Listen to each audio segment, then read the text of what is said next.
નમસ્કાર, હું મિથુન. આપનું સ્વાગત છે ગઢવી કરિયર એકેડમી ગાઈડન્સમાં. મિત્રો, આપણે દર વખતે જે સરકારી નોકરીની વાત કરતા હોઈએ છીએ, તો આ વખતે પણ આપણે સરકારી નોકરીની વાત કરીશું. પણ આ જે સરકારી નોકરી છે તે રાજ્ય સરકારની છે, એટલે કે ગુજરાત ગૌણ સેવા પસંદગી મંડળ દ્વારા બિન સચિવાલય કારકુનની જે પરીક્ષા લેવાય છે તેમાં તૈયારી કેવી રીતે કરવી, કારણ કે દરેક સરકારી પરીક્ષા આપણને આપવી હોય છે, પણ તેના માટેની તૈયારી કયા પ્રકારની કરવાની હોય છે તે વધુ મહત્વનું છે. અને તે તૈયારીમાં કયા કયા પ્રશ્નો હોય છે, કઈ કઈ બાબતોનું ધ્યાન રાખવું પડે છે, તે તમામ બાબતો પર આપણે નજર કરીશું. અત્યારે અમારી સાથે જોડાઈ ગયા છે પ્રફુલભાઈ ગઢવી, અને તેમની પાસેથી આપણે માર્ગદર્શન મેળવીએ. પ્રફુલભાઈ, આપનું સ્વાગત છે. પ્રફુલભાઈ, સૌથી પહેલા તો એ પ્રશ્ન થાય કે ગુજરાતના ઇતિહાસ અંગેના કેવા પ્રકારના પ્રશ્નો હોઈ શકે? અહીંયા આપણે વાત કરીએ તો જે આજે ગુજરાત ગૌણ સેવા પસંદગી મંડળની પરીક્ષા લેવાની, એમાં બિન સચિવાલય કારકુન અને ઓફિસ આસિસ્ટન્ટ, તો એની અંદર 6 જેટલા અલગ અલગ ટોપિક આપેલા છે. કે સૌથી પહેલો ટોપિક આપણે વાત કરીએ તો જે સૌથી વધારે વજનવાળો ગણી શકાય અને નહીં આવડે એવો ટોપિક ગણી શકાય, એટલા માટે કે એમાં ગુજરાતનો ઇતિહાસ અને સંસ્કૃતિ કીધી. ગુજરાતનો ઇતિહાસ આજે ગણીએ તો ગુજરાતનો જે ઇતિહાસ છે એની અંદર પાછલા 1000 વર્ષની અંદર લેંગ્વેજમાં જે ફેરફાર આવ્યા એના અંગેના પ્રશ્ન, અને આમ સીધી રીતે ગણીએ તો જે ઈસવીસન પૂર્વે 3000 વર્ષ પહેલાં, એટલે કે 5000 વર્ષથી અત્યાર સુધીનો ઇતિહાસ ગણી શકાય, જેમાં ખાસ કરીને લોથલ બંદર જે છે ત્યાંથી શરૂઆત થાય. સિંધુ ખીણ સંસ્કૃતિની અંદર ગુજરાતની અંદર આવેલું જે મુખ્ય શહેર આપણે ગણીએ અથવા તો એ સમયગાળાનું સિટી ગણીએ તો લોથલ ગણી શકાય. જે મોહેંજો-દડો અને હડપ્પા હતા એ બંને પાકિસ્તાનમાં જતા રહ્યા, અને 1954ની અંદર આ લોથલ નામનું સ્થળ હતું એનું સંશોધન કરવામાં આવ્યું. અત્યારે આપણે તમે જુઓ તો રાજ્ય સરકારની જે ઘણી બધી નીતિઓ છે, બરાબર, ધારો કે વાત કરીએ તો દરિયા કિનારાની જે રોરો ફેરી સર્વિસ શરૂઆત થઈ અને એના અંગેની જે કંઈ જાહેરાત આવી, તો એના માટેની જે મુખ્ય વસ્તુ હતી એ આ જે લોથલ બંદર હતું એ હતું કે ભાઈ આજે ધોલેરા સિટી છે અથવા તો ધોલેરા શહેર અને એને મોડર્ન સિટી બનાવવાની જે વાત ચાલે છે, તો એ લોથલના ભૌગોલિક સ્થાનના કારણે, એટલે લોથલનો ઇતિહાસ એ જાણવો ખૂબ જરૂરી છે. એટલે કે 5000 વર્ષ જૂનું બંદર લોથલ છે, અને ત્યાં સિંધુ ખીણ સંસ્કૃતિનું મહત્વનું એક શહેર રહેલું છે, અને એને વિશ્વને કે નગર રચના કેવી હોય અને ગટર યોજના કેવી હોય, એના માટેના જે ઘર બાંધવાના હોય એ ચોરસમાં કેવી રીતે બાંધી શકાય, એની પ્રાથમિક જરૂરિયાતો કેવી હોય, એ પ્રકારની આપણે એને વિશેષ એક ઉદાહરણ પૂરું પાડ્યું છે. ત્યાંથી ગુજરાતના ઇતિહાસની અને સંસ્કૃતિની શરૂઆત થાય એવું કહી શકાય. આપણે જે ઇતિહાસની વાત કરી છે, તો ગુજરાતના ઇતિહાસને સમજવા માટે કેવા પ્રકારની તૈયારી કરવી જોઈએ? હા, જો આપણે ગુજરાતના ઇતિહાસ અંગેના પ્રશ્નો સમજવા હોય તો ખાસ કરીને ગુજરાતના ઇતિહાસ માટે આપણે લોથલથી શરૂઆત કરવી જોઈએ. કે ભાઈ લોથલ જે છે એ અમદાવાદની અંદર, ધોળકાની અંદર આવેલું છે. અમદાવાદથી 86 કિલોમીટર જેવું અંતર છે, એ પ્રશ્ન. બીજી એક વાત કરીએ તો એ જ સમયગાળાનું બીજું ધોળાવીરા જે કચ્છની અંદર આવેલું છે, એના અંગેના ઘણા બધા પ્રશ્ન ભૂતકાળની અંદર પૂછાઈ ચૂકેલા છે કે ભાઈ એનું ભુજથી અંતર કેટલું, આ પ્રકારના. બીજી એક એનાથી થોડી આપણે આગળ જઈને વાત કરીએ તો અહીંયા જે ગુજરાતના ઇતિહાસને આપણે સમજવો હોય તો રામાયણના સમયગાળામાં ભગવાન રામ દંડકારણ્ય, એટલે કે આજનો જે ડાંગ જિલ્લો છે એની અંદર આવ્યા હતા, તો એના પણ પ્રશ્ન હોય કે ભાઈ દંડકારણ્ય જે છે એ કયા નામથી ઓળખાતો હતો, ડાંગ જિલ્લો જૂના કયા નામથી ઓળખાતો, એના એવા પ્રશ્નો હોય છે. કે મહાભારતના સમયગાળામાં જે ભગવાન શ્રી કૃષ્ણ છે એ જે દ્વારકા નગરી આખી વસાવી, એ ગુજરાતના ઇતિહાસની અંદર એનો પ્રશ્ન ગણી શકાય. ત્યારબાદ આપણે વાત કરીએ તો જે ભગવાન મહાવીર સ્વામી છે એ વર્ધમાનપુર, એટલે કે આજનું જે વઢવાણ, તો એ સિટીની અંદર એ આવ્યા હતા અને એના નામથી આખું નામ બન્યું, એના વિશેના પ્રશ્નો હોય છે. કે જે આપણે બૌદ્ધ ધર્મની આપણે વાત કરીએ ગુજરાતના ઇતિહાસના સંદર્ભમાં, તો અહીંયા જે મહાન રાજા અશોક હતા, બરાબર, અને એમના દાદા ચંદ્રગુપ્ત મૌર્ય, તો એમના સમયગાળાની અંદર જે સુદર્શન તળાવ છે એ બંધાયું હતું, અને સુદર્શન તળાવની બાદ એ જે રુદ્રદામાએ એનું નવેસરથી આખું રિપેરિંગ કરાવ્યું, એટલે કે આપણે એવું કહી શકાય કે એનું પુનઃનિર્માણ કરાય, એ પ્રકારની આખી વાત. તો એના અંગેના જે પ્રશ્ન છે એ પૂછાય. જે મહાન રાજા અશોક થયો હતો એનો શિલાલેખ જે જુનાગઢમાં બંધાવ્યો, તો એના જે જૂના બધા જે શિલાલેખો હતા એમાંનો એક મહત્વનો શિલાલેખ જે ગુજરાતની અંદર જુનાગઢમાં આવેલો છે, એના અંગેના પ્રશ્ન આપણને પૂછાઈ શકે. ત્યારબાદ આપણે વાત કરીએ તો અહીં જે મુસ્લિમ જે સુલતાનો આવ્યા અને એમના જે હુમલાખોરા, એમાં જે હુમલો કર્યો, એમાં જે મોહમ્મદ બિન કાસિમ નામનો વ્યક્તિ હતો, એને પ્રથમવાર ભારત એટલે કે ગુજરાત ઉપર હુમલો કરેલો, એના વિશેના પ્રશ્નો હોઈ શકે. એને જે વલ્લભી વિદ્યાપીઠ અને એની આજુબાજુનો જે સ્થળ હતા અને જે એ રાજ્ય હતું એની લૂંટ કરેલી, એના વિશેના પ્રશ્ન ઇતિહાસના હોઈ શકે. ત્યારબાદ આપણે વાત કરીએ તો જે ગુજરાતનો ઇતિહાસ બન્યો એમાં આપણે જે વનરાજ ચાવડા એમને જે પાટણ વસાવી, બરાબર, તો એના વિશેના જે પ્રશ્ન છે, અને એની અંદર મહારાજા સિદ્ધરાજ જયસિંહ જે હતા એમને જે ગુજરાતના એક મહાન રાજા તરીકે આપણે ઓળખીએ, એમના કાર્ય, એમને સિદ્ધ હેમ શબ્દનું શાસન, જે હેમચંદ્રાચાર્ય એની રચના કરી, એ ગુજરાતના ઇતિહાસ અંગેના બધા જે પ્રશ્ન છે એ પૂછાઈ શકે. ત્યારબાદ ગુજરાતની અંદર સલ્તનત કાળની શરૂઆત થઈ હતી. એમ કહેવાય કે ભાઈ જે ગુજરાતનો જે છેલ્લા હિન્દુ રાજા કર્ણ વાઘેલા હતા, તેમના બાદ ગુજરાતની અંદર જેમ કે ભાઈ મુસ્લિમ સામ્રાજ્યની શરૂઆત થઈ, અને ગુજરાત જે હતું એમાં સીધી રીતે અલાઉદ્દીન ખિલજીનું જે દિલ્હીથી રાજ્ય આવેલું એના અંગેના પ્રશ્ન પૂછાય. ત્યારબાદ આપણે વાત કરીએ તો મુઘલોની અંદર એમ કહેવાય કે હુમાયુ જે હતા એમને જે આપણું અત્યારનું પાવાગઢ એની બાજુમાં જે ચાંપાનેર આવેલું જેને આપણે હેરિટેજ સિટીની અંદર ગણતરી થાય યુનેસ્કો દ્વારા એને સ્થાન આપવામાં આવ્યું એને સૌથી પહેલાં લૂંટેલું. ત્યારબાદ ત્યાંથી જે મોહમ્મદ બેગડો છે એને જે ચાંપાનેર હતું ત્યાંથી પોતાની રાજધાની જે હતી બરાબર એ અહીંયા અમદાવાદ ખસેડીને લાવેલા અને એવું કહેવાય કે એને જે જુનાગઢ છે એ જુનાગઢને પણ જીતેલું. એટલે 2 ગઢ જીતવાના કારણે એ 2 ગઢો એવા નામથી ઓળખાય. એટલે આ ઇતિહાસના પ્રશ્ન આ પ્રકારના જે છે એ બધા સંપૂર્ણ તૈયાર કર્યા હોય તો એના વિશે આપણને સૌથી વધારે માર્ક્સ મળે. બીજી એક વાત કરીએ તો કે ભાઈ નરસિંહ મહેતા જે હતા તો એમના સમયગાળામાં કયા રાજા હતા બરાબર એવા પ્રશ્ન અગાઉ આવેલા છે. તો ભાઈ રા માંડલિક રાજા હતા એ એમના સમયગાળામાં હતા અને સિદ્ધરાજ જયસિંહ જોડે રા નવઘન જે હતા બરાબર એમને જે યુદ્ધ અંગેના જે કંઈ પ્રશ્ન છે એવા બધા વિશેષ પ્રશ્નો છે એ આવી તૈયારી કરવાથી વધારે માર્ક્સ મેળવી શકાય. આપણે જે રીતે ઇતિહાસની વાત કરીએ એવી રીતે ગુજરાતના જે રાજાઓ થઈ ગયા તો તેમનો ઇતિહાસ વિશેના કેવા પ્રશ્નો આવી શકે? હા, જો આપણે ગુજરાતના રાજાઓ વિશેના પ્રશ્નની વાત કરીએ તો અહીંયા ગુજરાતની શરૂઆત કયા રાજાથી થઈ એવા બધા પ્રશ્ન પરીક્ષાની અંદર અલગ અલગ રીતે નીકળતા હોય બરાબર. તો રાજા વિશેના પ્રશ્ન કરીએ ને તો સૌથી પહેલાં જે વનરાજ ચાવડા એમને પાટણની સ્થાપના કરી ત્યાંથી પ્રશ્નની શરૂઆત થાય. જે સોલંકી વંશ હતો એમાં ગુજરાતનો સુવર્ણકાળ એવું કહેવાય કે સોલંકી કાળ છે ગુજરાતનો સુવર્ણકાળ હતો. એમાં જે સિદ્ધરાજ જયસિંહ હતા એમના કારણે આખું સમગ્ર ગુજરાત છે એનો સૌથી મોટો વિસ્તાર જે તે વખતે આજુબાજુના જે રાજ્ય હતા મહારાષ્ટ્ર, મધ્યપ્રદેશ, રાજસ્થાન એના થોડા વિસ્તારો સુધી પહોંચેલો હતો. એના વિશેના પ્રશ્ન પૂછાય છે કે રા નવઘનના પ્રશ્ન પૂછાય, રા માંડલિક રાજા હતા એમના વિશેના પ્રશ્ન પૂછાય છે કે અને ત્યાર પછી આપણે વાત કરીએ તો જે કર્ણ વાઘેલા હતા એમના સુધીના પ્રશ્ન પૂછાય છે કે આ પ્રકારના દરેક રાજાનો એકાદ પ્રશ્ન તૈયાર કર્યો હોય. બીજી એક વાત કરીએ તો જે ગુજરાતની અંદર જે અમદાવાદ હતું બરાબર અને એમાં અહમદ શાહ બાદશાહે અમદાવાદની આજથી 600 વર્ષ પહેલાં જે સ્થાપના કરી એના વિશેના જે પ્રશ્ન છે એ પૂછાય. મોહમ્મદ બેગડાએ જે મહેમદાવાદની સ્થાપના કરી અને જે બમ્મરીયો કૂવો હતો એવા પ્રકારના જે પ્રશ્નો તેમની સાથે જોડેલા એ પણ આપણને પૂછાય છે કે એના સિવાયની એક બીજી આપણે રાજાઓ અંગેની વાત કરીએ તો જે વડોદરાના સયાજીરાવ ગાયકવાડ રાજા હતા એમને જે શિક્ષણની કેળવણી અંગેના જે બધા ફેરફારો કરેલા એ વખતે એમને મફત કેળવણી આપવાની જે શરૂઆત કરેલી આવા જે પ્રજા કલ્યાણકારી રાજાઓ હતા એના વિશેના મહત્વના પ્રશ્નો આ પરીક્ષાની અંદર ખાસ પૂછાય છે. જી, જે રીતે આપણે ગુજરાતના ઇતિહાસની વાત કરી, રાજાઓ વિશે વાત કરી તો જે સ્થાપત્યો છે ઘણા બધા જૂના તો એ ગુજરાતના સ્થાપત્યો વિશેના પ્રશ્નો આવી શકે છે ખરા?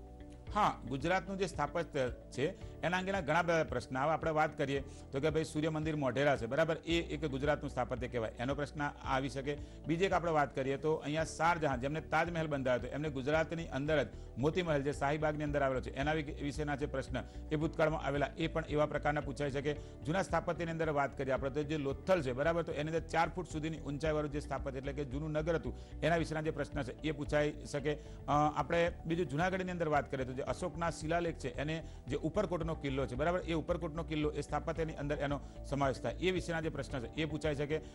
એ સિવાયના જે રાજાઓના મહેલ આવેલા છે ધારો કે ગુજરાતની અંદર સૌથી મોટો મહેલ કયો બરાબર તો લક્ષ્મી વિલાસ પેલેસ એનો જે પ્રશ્ન ભૂતકાળમાં આવેલો હતો તો એવા અત્યાર સુધીના જે રાજાઓએ બંધાવેલા મોટા મહેલ કે એવા કોઈ મસ્જિદ કે એવા પ્રકારના જે પ્રશ્ન છે કે જેને સ્થાપત્યની અંદર ગણી શકાય. ધારો કે ચાંપાનેર જે છે તો એને યુનેસ્કો દ્વારા વર્લ્ડ હેરિટેજમાં સ્થાન આપવામાં આવ્યું તો ચાંપાનેરમાં 7 જેટલી મસ્જિદ આવેલી છે એના વિશેના કોઈ પણ પ્રશ્ન હોય તો પૂછાય. આ સ્થાપત્યના આવા બધા પ્રશ્ન ખાસ કરીને તૈયાર કરવા જોઈએ. જી, અને હવે જો આગળ વાત કરીએ તો ગુજરાત અને સ્વાતંત્ર્ય ચળવળ એકબીજા સાથે જોડાયેલા કહી શકાય તો તેના વિશેના કયા પ્રકારના પ્રશ્નો આવી શકે છે? અહીંયા આપણે કોઈ પણ પ્રકારની પરીક્ષા હોય યુપીએસસી હોય જીપીએસસી હોય કે ગુજરાત ગૌણ સેવા પસંદગી મંડળની હોય અથવા તો પીએસઆઈની આવી બધી પરીક્ષાની અંદર જે ભારત અને ગુજરાત એને સ્વાતંત્ર્ય ચળવળની સાથે જે નેતાઓ જોડાયેલા હતા એના વિશેના વિશેષ પ્રશ્ન આવતા હોય. ધારો કે સ્વાતંત્ર્ય ચળવળની આપણે વાત કરીએ બરાબર તો મહાત્મા ગાંધી જે હતા એ ગાંધી બાપુના જે ચેમ્સફોર્ડ વખતના સમયગાળાની અંદર જેમને જેટલા પણ આંદોલનો કર્યા એના બહુ વિશેષ પ્રશ્નો પૂછ્યા. ધારો કે આપણે એક વાત કરીએ તો ગાંધી બાપુ 1915ની અંદર આફ્રિકાથી ઇન્ડિયામાં આવ્યા અને ત્યારબાદ એમને ગોપાલકૃષ્ણ ગોખલેને મળ્યા અને એમને પોતાના ગુરુ તરીકે એમને સ્વીકાર્યા અને એમને સમગ્ર ભારતની અંદર અલગ અલગ પ્રકારના જે આંદોલનો કર્યા એ સ્વાતંત્ર્ય ચળવળના આંદોલન કહેવાય. એના વિશેષ પ્રશ્ન પૂછાય. ગાંધી બાપુએ સૌથી પહેલા ગળી માટે ચંપારણ જે બિહારની અંદર આવેલું એના માટે જે ચંપારણમાં એમને ખેડૂતો માટે થઈને એમને જે આંદોલન કરેલું અને જે સત્યાગ્રહ કરેલું એના વિશેના પ્રશ્ન આપણને આવી શકે. અમદાવાદની અંદર એમને મિલ મજૂર અંગેનું જે આંદોલન કરેલું એના પ્રશ્નો તૈયાર કરવા પડે. બીજી એક વાત કરીએ તો ખેડાની અંદર એમને જે ખેડૂતો માટે જે સત્યાગ્રહ કરેલો એના પ્રશ્નો હોય છે કે સરદાર વલ્લભભાઈ પટેલે જે એ વખતે બારડોલી સત્યાગ્રહ થયો એની અંદરથી એમને સરદાર નામ મળ્યું તો આવા જે સામાન્ય પ્રશ્નો છે એ પૂછાય છે કે. બીજી એક વાત કરીએ તો જે પ્રથમ વિશ્વયુદ્ધ પત્યું ત્યારબાદ ગાંધી બાપુએ અસહકારનું આખું આંદોલન કર્યું અને એ સહકારના આંદોલન સાથે એમને ખિલાફત આંદોલન પણ કરેલું તો એના અંગેના પણ પ્રશ્ન હોઈ શકે. બીજી એક વાત કરીએ તો જે 1919 29ની અંદર લાહોર અધિવેશન જે થયું, જે લાહોરનો પૂર્ણ સ્વરાજનો ઠરાવ થયો, એની અંદર એવું નક્કી થયું હતું કે ભાઈ 1930ની અંદર 26 જાન્યુઆરી છે, એ દિવસને આપણે એમ કે ભાઈ એક સ્વાતંત્ર્ય દિવસ તરીકે ઉજવવાનો. એ સ્વાતંત્ર્ય દિવસ તરીકે ઉજવ્યો.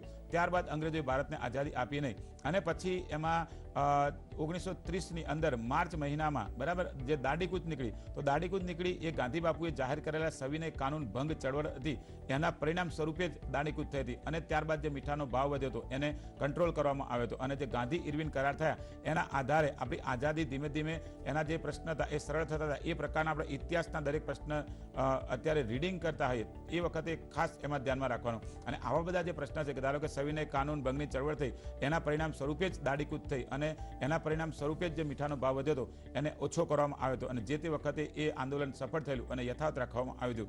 હિન્દ છોડો જે આંદોલન હતું અને એ 1942ની અંદર થયું, એની ચળવળ ભારતમાં જબરજસ્ત ચાલી હતી. આ પ્રકારના જે પ્રશ્નો છે એ ઇતિહાસના સ્વાતંત્ર્ય ચળવળની સાથે જોડેલા પ્રશ્ન છે, એ પરીક્ષાની અંદર MCQ સ્વરૂપે પૂછાતા હોય.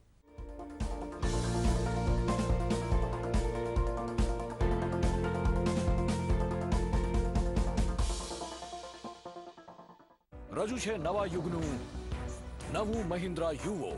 આની ટેકનોલોજી ખોલે છે શક્યતાઓના નવા દરવાજા. આનું પાવરફુલ એન્જિન કરે આવી જમીન પર પણ વધુ કામ જે પહેલા ક્યારેય નથી થયું. 15 ગિયર એટલે હવે દરેક કામ થશે જલ્દી. આધુનિક હાઇડ્રોલિક્સ એટલે દર વખતે 100% અચૂક કામ. તો આગળ વધવા નવી ટેકનોલોજી અપનાવો. મહિન્દ્રા યુવો, વધુ जल्दी उत्कृष्ट। घर की दीवारों के लिए कोई भी कलर चुनिए, पर छत के लिए सिर्फ डॉक्टर फिक्सिट की वाटरप्रूफिंग, क्योंकि छत ही है घर की सबसे जरूरी दीवार, और डॉक्टर फिक्सिट ही है वाटरप्रूफिंग का एक्सपर्ट। કેટલું સારું લાગે છે ને જ્યારે તમારી અપેક્ષા ઓછી હોય અને મળે છે વધારે, જેમ કે Xerox મોબાઈલ ફોન્સ, જેમાં એક નહીં બે નહીં પણ જેમાં છે 24 ફીચર્સ. Xerox મોબાઈલ્સ, ફાયદાની વાત. શું તમારો સાબુ તમારી ત્વચા પર હાશ છે? જો લિટમસ પેપર બ્લુ થાય તો એ હાશ છે. તમારો સાબુ પણ તમારી ત્વચા પર હાશ હોઈ શકે છે. 1/4 મોઇસ્ચરાઇઝિંગ ક્રીમ સાથે ડવ જેન્ટલ છે. આજથી હાશ નહીં, જેન્ટલ પસંદ કરો. Dove Electro 500D LPS Super Ductile TMT bars, refined steel, 100% iron ore से निर्मित 80 TMT bars, making India future ready. Tresemme brand જેને પ્રોફેશનલ્સ યુઝ કરે છે. આના લીડિંગ એજ પ્રોડક્ટ્સ તમને આપે સ્ટ્રેન્થ ટુ સ્ટાઇલ, જેથી મળે સાલો સ્ટાઇલ હે ઘરે. હવે 56ની સ્પેશિયલ પ્રાઇસ પર. पेश है वाघ बकरी आइस टी. बस ठंडे पानी में घोलो, आइस मिलाओ और ये तैयार. શું તમારે જીપીએસસી પાસ કરવી છે, યુપીએસસી પાસ કરવી છે, જુનિયર ક્લાર્ક કે ઓફિસ આસિસ્ટન્ટ, તલાટી, પીએસઆઈ કે કોન્સ્ટેબલ, આઈએએસ, આઈપીએસ, મામલતદાર, ટીડીઓ, ડીડીઓ, ડીવાયએસપી કે ડેપ્યુટી કલેક્ટર બનવું છે? તો આજે જ નરોડા ખાતે તેની તાલીમ માટે ગઢવી કેરિયર એકેડેમીમાં એડમિશન મેળવી સફળતા મેળવો. Gadhvi career academy, Naroda, Ahmedabad. 9601338206. શું છે મારી સુંદરતા? ન માત્ર આ કે આ, એ છે મારી કોમળતા, મારો કોન્ફિડન્સ અને મારો પરફ્યુમ. લક્સમાં છે ફ્લોરલ ફ્યુઝન ઓઇલ, પરફ્યુમ જે મહેકે અસલી ફૂલોની સુગંધથી બમણો વધારે.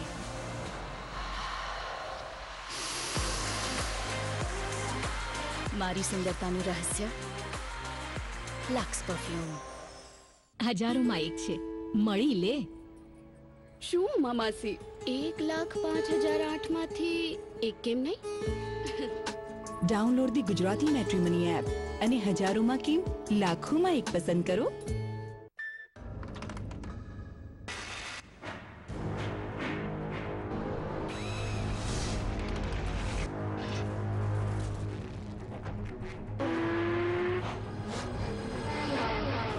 CB Hornet 160R, built after you.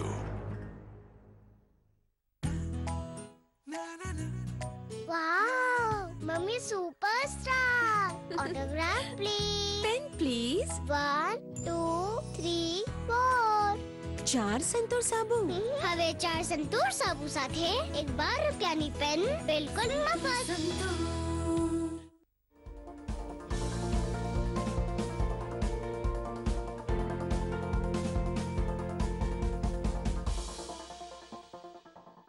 તો હવે વાત કરીએ તો ગુજરાતના કેવા પ્રકારના નેતાઓ વિશેના અને એમના ઇતિહાસ વિશેના પ્રશ્નો પૂછાઈ શકે છે?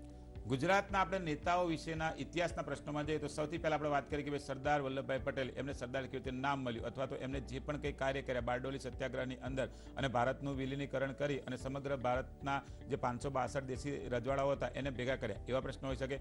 ગાંધી બાપુએ જે સાબરમતી આશ્રમની સ્થાપના કરી અને સમગ્ર ભારતની અંદર એમને જે એક સ્વાતંત્ર્ય ચળવળનો એક જુવાળ ઊભો કર્યો, એના વિશેના પ્રશ્ન આપણને પૂછાય. એ વખતમાં શ્યામજી કૃષ્ણ વર્મા હતા, એમને ઇંગ્લેન્ડમાં રહી અને ભારતની ચળવળ વિશેના જે તે વખતે એમને આંદોલનો કર્યા, એના પ્રશ્નો હોઈ શકે.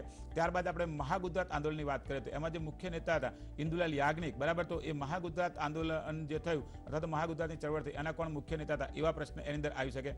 નવનિર્માણ આંદોલન જે થયેલું, તો એ નવનિર્માણ આંદોલનની અંદર જયપ્રકાશ નારાયણ જે હતા એમના પ્રશ્ન હતા, એ આવી શકે. આગળની પરીક્ષામાં પ્રશ્ન આવેલા કે ભાઈ નવનિર્માણ આંદોલનની થવાના કારણે કયા મુખ્યમંત્રીએ રાજીનામું મૂકવું પડેલું, તો એ જે ચિમનભાઈ પટેલે જે તે વખતે એ નવનિર્માણ આંદોલન ચાલ્યું અને એમાં એમને રાજીનામું એના કારણે મૂકવું પડ્યું. તો આવા બધા જે સોર્ટિંગ પ્રશ્નો હોય અને જે પ્રશ્નોના કારણે કોઈ મોટું પરિણામ આવેલું હોય, તો એવા બધા ઇતિહાસના જે નેતાઓ, ઇતિહાસના નેતા તરીકે આપણે એના પરિણામો યાદ રાખવાના અને એ તેના નામ વિશેના પ્રશ્ન આપણને પરીક્ષાની અંદર પૂછાઈ શકતા હોય. જી, અને ખાસ હવે વાત કરીએ તો અમદાવાદ અને ગુજરાતના ઇતિહાસ વિશેના કેવા પ્રકારના MCQ પ્રશ્નો પૂછાઈ શકે છે? ગુજરાત અને અમદાવાદ વિશેના MCQના પ્રશ્નની આપણે વાત કરીએ, બરાબર, તો અહીંયા એક સાબરમતી નદીની ઉપર જે અમદાવાદ વસેલું છે, તો એ સાબરમતી જે છે એ સાબરમતી એનું અપભ્રંશ એવું નામ છે. ધારો કે આપણે અમદાવાદની અંદર એક દધીચી પુલ આવેલો છે, બરાબર, તો ત્યાં એવું કહેવાય કે દધીચી પુલ જે નામ અપાયું, તો અહીંયા જે દધીચી ઋષિ હતા, બરાબર, એમને ઇન્દ્ર ભગવાનને પેલું વજ્રનું હથિયાર બનાવવા માટે પોતાના જે હાડકા હતા એ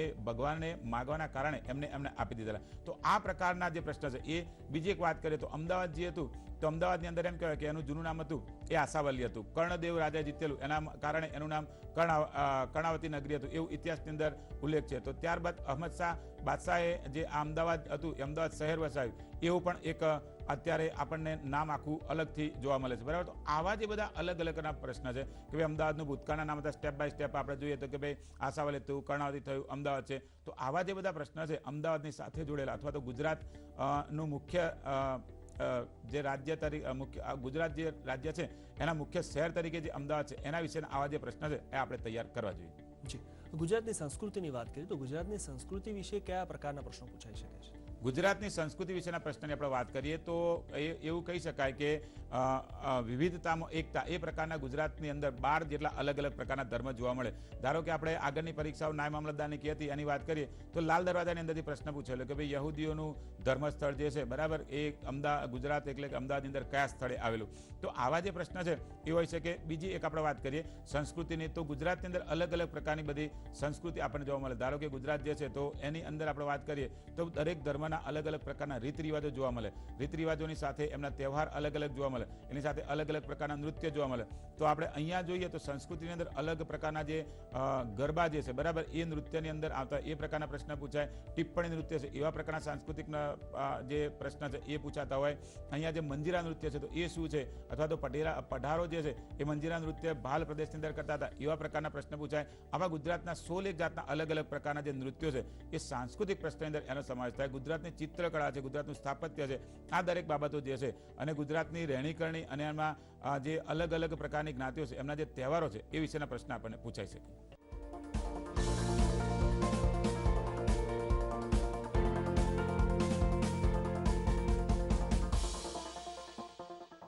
રજૂ છે નવા યુગનું નવું મહિન્દ્રા યુવો. આની ટેકનોલોજી ખોલે છે શક્યતાઓના નવા દરવાજા.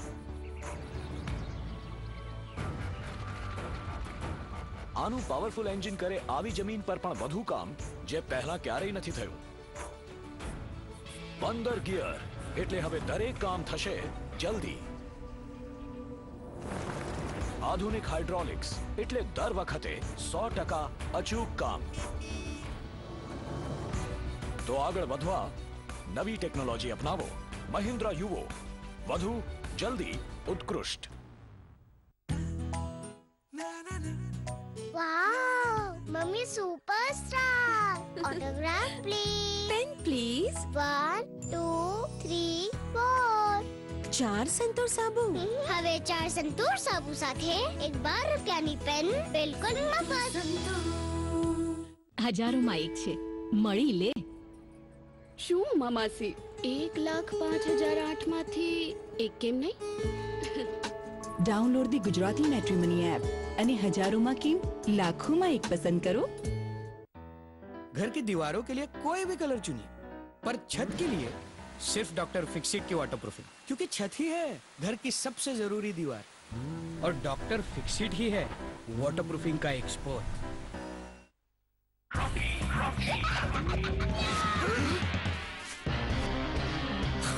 ये रॉकी का स्टाइल है. रॉकी के स्टाइल अनेक, रंजीत रॉकी. अपना अपना स्टाइल है.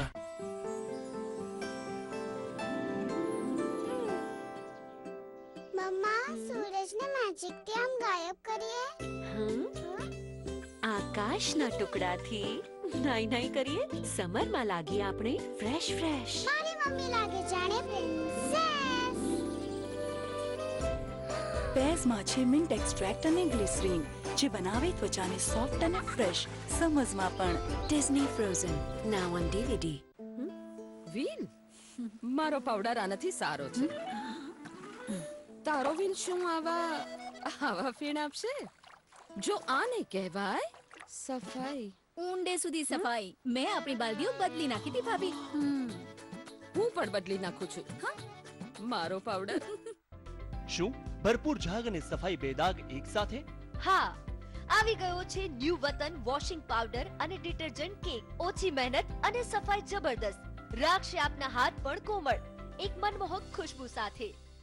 મમ્મી ચાહે બાંધેલા વાળ, હું ચાહું છુટ્ટા વાળ. તો ટોસ કરીએ હેડ્સ હોય કે ટેલ. હવે મેળવો સુંદર છુટ્ટા વાળ ફક્ત ₹1 ક્લિનિક પ્લસના સાશેના દરેક વપરાશથી વાળ બને વધુ મજબૂત, જેથી તમે રાખી શકો વાળને છુટ્ટા હંમેશા. હવે દરેક ક્લિનિક પ્લસ સાશે સાથે મેળવો 20% એક્સ્ટ્રા. વધુ મજબૂતી, વધુ ક્લિનિક પ્લસ.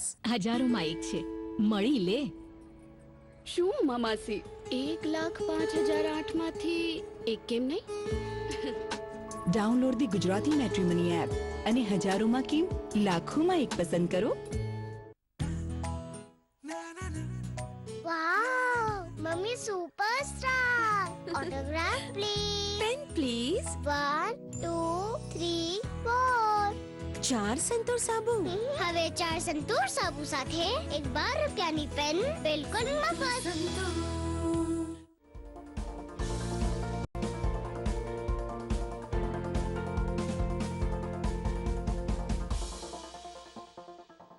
બિલકુલ.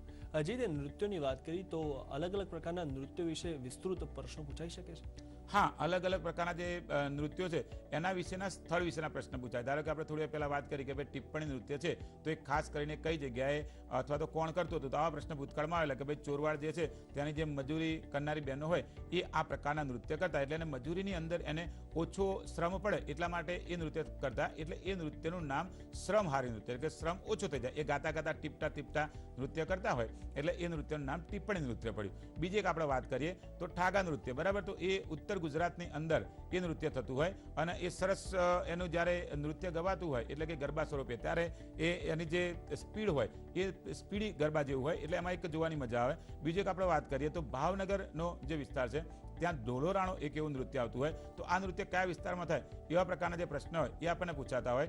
બીજી એક વાત કરીએ તો સીડીઓ જે છે એમનું ધમાલ નૃત્ય, બરાબર. એનું બીજું નામ છે મસીરા નૃત્ય તરીકે પણ ઓળખાય છે અને એ આફ્રિકાથી જે સીડીઓ પોર્ટુગીઝોની સાથે ગુજરાતની અંદર આવે ને ગુજરાતની અંદર જાફરાબાદને જે સુરેન્દ્રનગર બધા વિસ્તારમાં એ વસ્યા. ત્યારબાદ જે રાજા રજવાડાઓ ગયા બાદ એમને પોતાનું નૃત્ય હતું એ રાજા રજવાડાઓમાં રજૂ કરતા હતા. અત્યારે આજે એ વિશેષ નૃત્ય સ્વરૂપે એને સાચવી રાખવામાં આવેલું. તો આવા બધા જે નૃત્યના પ્રશ્ન છે એ આપણને પૂછાઈ શકે. બિલકુલ. આખો આપણો જે ભારત દેશ છે એ જે તહેવારોનો દેશ કહેવાય છે, એ તહેવારો વારંવાર આવતા હોય છે. ગુજરાતમાં પણ તહેવારો બહુ ઉજવાતા હોય છે, તો તહેવારો વિશેના ગુજરાતના તહેવારો વિશેના કેવા પ્રશ્નો પૂછાઈ શકે છે? ગુજરાતના તહેવાર વિશેના આપણે પ્રશ્ન પૂછીએ તો એક મુખ્ય બાબત એ છે કે ભાઈ અલગ અલગ પ્રકારના બધા ધર્મ સમગ્ર ભારતની અંદર, હિન્દુ, મુસ્લિમ, જૈન, શીખ, ઈસાઈ, પારસી, તો આ અલગ અલગ બધા જે પ્રશ્ન છે એમાં ઘણી વખત આપણે પરીક્ષામાં જોઈએ તો એવા ઘણા પ્રશ્નો હોય કે ભાઈ દિવાળી છે તો એ કયા દિવસે આવતી હોય, કાર્તિકી પૂનમ છે તો એ દિવસે કયો મેળો થતો હોય, બરાબર. બીજી એક વાત આપણે કરીએ તો ઘણા જે અલગ ધર્મ, ધારો કે પારસી ધર્મ છે તો પારસી ધર્મનો પહેલો દિવસ છે એ કેવી રીતે, ધારો કે ગુજરાતની અંદર ચૈત્ર માસ છે, બરાબર. તો ચૈત્ર માસ જે છે એ કયા કેલેન્ડરનો પ્રથમ માસ, આવા બધા જે પ્રશ્ન છે એ ભૂતકાળની અંદર પૂછાઈ ચૂકેલા. અલગ અલગ ધર્મના જે તહેવારો છે એ બીજી એક વાત કરીએ તો અમુક તહેવાર એવા છે કે જે ગુજરાત અને ભારત સિવાય, ધારો કે આપણે મકર સંક્રાંતિની વાત કરીએ તો એ ભારતના જે સાહિત્યિક પુસ્તકો છે એમાં પુરાણોની અંદર મકર સંક્રાંતિ એવો ઉલ્લેખ આવતો, એને ઉત્તરાયણ સ્વરૂપે એ 14 તારીખે આવે એવું અત્યારે આપણે જોઈએ તો એ 15 તારીખે પણ આવતી હોય, એ ભૂતકાળની અંદર 13 તારીખે પણ આવતી હતી. તો એના પ્રકારના જે પ્રશ્ન છે એ પણ પૂછાય છે કે આપણા જે તહેવારો છે જેને આપણે રાષ્ટ્રીય તહેવાર તરીકે ઓળખીએ, 15મી ઓગસ્ટ અને 26 જાન્યુઆરી, તો આ બંનેના અલગ અલગ નામ. ધારો કે 15 ઓગસ્ટ છે તો એને સ્વાતંત્ર્ય દિવસ તરીકે ઉજવવામાં, 26 જાન્યુઆરી છે અને પ્રજાસત્તાક દિન તરીકે ઓળખવામાં, ગાંધી બાપુનો જે જન્મદિવસ છે 2 ઓક્ટોબર તો એને અહિંસા દિવસ તરીકે ઇન્ટરનેશનલ લેવલે યુનો દ્વારા ઉજવવામાં. આવા બધા જે પ્રશ્નો છે અને એને ગાંધી જયંતિ કહેવામાં આવે, એ પ્રકારના પ્રશ્ન આપણી પરીક્ષામાં તહેવારના પ્રશ્નની અંદર પૂછાઈ શકે. બિલકુલ. ગુજરાતની જે ચિત્રકલા છે તેમાં પણ વૈવિધ્ય રહેલું છે, તો ગુજરાતની ચિત્રકલા વિશે કયા પ્રકારના પ્રશ્નો આવી શકે છે? ગુજરાતની ચિત્રકલા વિશેના જે પ્રશ્ન છે એમાં યુપીએસસીની પરીક્ષામાં પૂછાયા હતા પ્રશ્ન કે ભાઈ જે મૃદ ભાંડ છે અને લોથલની અંદર મળેલા એની ઉપર કયા પ્રકારના ચિત્ર દોરેલા, બરાબર? તો એ જૂના પ્રશ્ન હતા, આજથી 7-8 વર્ષ પહેલાનો. તો અહીંયા જોઈએ ને તો લોથલ જે આપણું જૂનું સિટી છે ત્યારથી આપણને ચિત્રકળા જોવા મળે. એ સમયગાળામાં જે માટલાઓ હોય, જે ગઢા હતા, એ કાના વગરના ગઢા હતા, એની આજુબાજુ તમે જુઓ તો એમાં કોરી અને એમાં ચિત્ર દોરવામાં આવતા, એટલે કે એની ઉપર કલરથી માટી પૂરી દેવામાં આવતી. ત્યારબાદ ગુજરાતની અંદર રંગોળી જે છે, બરાબર, એના જે આપણે જોઈએ તો ચિત્ર જોવા મળતા. 1920 બાદ ગુજરાતમાં તમે જુઓ તો વિશેષ પ્રકારે અલગ અલગ ચિત્રકળાઓ શરૂ થયાની સંસ્થાઓ ખુલી. આપણે ચિત્રકળા અંગેની વાત કરીએ તો એક જે કુમાર સામયિક આવતું, એની અંદર જે કોઈ પણ પ્રકારનો ચિત્રકાર હોય તો એનું ચિત્ર નામ સહિત ત્યાં છાપવામાં આવતું, મૂળભૂત 3 કલરોની અંદર એ છાપવામાં આવતું. અને જે રવિશંકર રાવળ હતા એમને ગુજરાતની આપણી જે ચિત્રકલા છે એના કલાગુરુ પણ ગણી શકાય, અને એમને ચિત્રના જે બધા કલાકાર હતા એના માટે કુમાર નામનું જે સામયિક હતું એ શરૂ કરેલું. બીજી એક વાત કરીએ તો ચિત્રની અંદર એવું કહેવાય કે ભાઈ અત્યારે આપણે વાત કરીએ તો ગુજરાતી ચિત્રોની અંદર ગુજરાતમાંથી જ્યારે ચિત્રો દોરાઈ અને વિદેશની અંદર વેચવામાં જતા અથવા તો એની કિંમત છે એ અમુક સમયગાળા સુધી સીમિત હતી. પછી MF હુસેન એમને જે ચિત્ર દોરેલા ઇન્ટરનેશનલ લેવલે એમના ચિત્રોના કારણે એની માર્કેટ વેલ્યુ વધેલી. તો આવા બધા જે ચિત્રકારો અંગેના જે પ્રશ્ન હોય અને મુખ્ય જે ચિત્રકારો હોય, ધારો કે ખોડીદાસ પરમાર છે, બરાબર, તો એમને જે ચિત્રો દોરેલા એના અંગેના બધા પ્રશ્ન ભૂતકાળની પરીક્ષામાં આવી ચૂકેલા છે. ગુજરાતની મહાન વિભૂતિઓની વાત કરીએ તો તેમના વિશેના પ્રશ્નો કયા પ્રકારના હોઈ શકે? મહાન વિભૂતિઓની અંદર આપણે વાત કરીએ તો એમાં આપણે જોઈએ તો જે કોઈ સંત હોય એના વિશેના પ્રશ્નો હોય છે, કે કોઈ સમાજસેવક હોય એના વિશેના પ્રશ્નો હોય છે, કે ધારો કે ઠક્કર બાપાની આપણે વાત કરીએ તો એમને જે બધી એમના સમયગાળાની અંદર હરિજન સેવક સંઘ જે સ્થાપેલો એના મંત્રી એ રહેલા, અને એના જે પેલા એના પ્રમુખ હતા એ જે આપણે વાત કરીએ તો ઘનશ્યામ બિરલા હતા, બરાબર. અને ગાંધી બાપુએ એમને આ અંગે દરેક જગ્યાએ કાર્ય કરવાનું કીધેલું. તો એમના જે હતા એ આમ મહાન નેતા કહેવાય કે એમને ભાઈ સરસ એવું મજાનું કામ કર્યું. એમના વિશેના જે પ્રશ્ન છે, એમને ગાંધી બાપુના આદેશથી દરેક જગ્યાએ સમગ્ર ગુજરાત ભારતમાં ફરી અને આવી સેવા કરેલી. તો એના વિશેના જે પ્રશ્ન છે એ આપણને હોય શકે. બીજી એક આપણે વાત કરીએ તો સંત વિશેના દરેક જગ્યાએ પ્રશ્ન પૂછાતા હોય, કે ધારો કે શ્રી મોટા છે તો એ ક્યાંના રહેવાસી હતા અથવા તેમને કઈ જગ્યાએ એમનો આશ્રમ બનાવેલો, એના વિશેના જે પ્રશ્ન છે એ આપણને આવી શકે. રામાયણના કોઈ કથાકાર હોય તો એમના વિશેના જે પ્રશ્ન છે એ આપણને હોઈ શકે. ધારો કે નારાયણભાઈ દેસાઈ, તો એ આપણે જેમ રામાયણ કથા એમ ગાંધી કથા કરતા, બરાબર. તો એવા જે બધા પ્રશ્ન છે એ આપણને ખાસ કરી અને પરીક્ષા માટે આપણે યાદ રાખવા પડે. જી, અને ખાસ કરીને વાત કરીએ તો ગુજરાતી વ્યાકરણની તૈયારી કેવી રીતે કરવી જોઈએ? ગુજરાતી વ્યાકરણ જે છે એ અહીંયા આપણે 25 માર્કનું આખું આવતું હોય, એટલે એની વિશેષ તૈયારી એ કરવી જોઈએ કે 25 માર્કનું ગુજરાતી વ્યાકરણ છે, એમાં છંદ, અલંકાર, સમાસ, એના દરરોજ 5 ઉદાહરણ જોતું રહેવું જોઈએ. દરરોજ 5 જેટલા રૂઢિપ્રયોગો અને 5 જેટલી કહેવતો એ જોતું રહેવું જોઈએ. અને સમાનાર્થી શબ્દ, વિરોધી શબ્દ આ જે છે એ રેગ્યુલર 5-10 વાંચતા રહેવું જોઈએ. એક દિવસ તમે 100 વાંચી જશો તો તમને યાદ રહેવાના નથી. અત્યારે આપણે વાત કરીએ તો 4-5 મહિનાનો જ્યારે સમયગાળો હોય ત્યારે એ પરીક્ષાની તૈયારી કરતી વખતે દરરોજ થોડું દરેક સબ્જેક્ટનું 1 કલાક જેવું વાંચીએ તો સૌથી વધારે યાદ રહી શકે. પ્રફુલભાઈ, આપનો ખૂબ ખૂબ આભાર. આપે જે માહિતી આપી તે અમારા દર્શક મિત્રોને ઘણી ઉપયોગી નીવડશે, અને જે આ શો જોઈ રહ્યા છે તેમને આ જે માહિતી છે તે ઘણી જ રસપ્રદ સાબિત થશે. તો મિત્રો, આ જે પ્રોગ્રામ હતો તેમાં બિન સચિવાલય કારકુનની પરીક્ષામાં કયા પ્રકારની તૈયારી કરવી જોઈએ તે વિષયનો હતો. તો આગળ પણ આવા પ્રોગ્રામમાં વધુ આપણે માહિતી જાણીશું. પ્રોગ્રામમાં અત્યારે બસ આટલું જ. રજા આપશો. નમસ્કાર.